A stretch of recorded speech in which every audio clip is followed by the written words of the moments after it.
How you doing? Justin here. Welcome to lesson 14, last lesson of grade 2. Super exciting. We've got some new things to check out, some new chords, new concepts, but we're also going to be looking at consolidating all of the things that you've done in this grade and where you can take it forward when you're ready. So new things we're going to be looking at: slash chords, which are chords with a bass note other than the root, which sound great.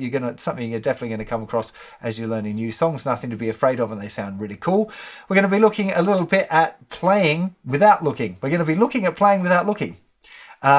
It's really important, actually. It might not seem like a big deal, but learning not to stare at your hands while you play is actually a pretty big deal. So we're going to look at that. We're going to look at thumb placement, using your thumb to mute some of the bass notes, and the position of your thumb, and how it relates to playing when you stand up. Something a lot of people have been asking about is the difference between sitting and standing. So we're going to talk a little bit about that as well. We're going to talk a bit more about jamming for beginners, ways that you might interact with another guitar player, different approaches to playing different chords, how you might kind of break it up, and kind of do's and don'ts when you meet up with other guitar players to play. We're going to look at a percussive hit on beats 2 and 4, which is a really cool technique. Sounds particularly good on acoustic, but definitely useful for electric guitar as well. We're going to talk a little bit more about developing your repertoire.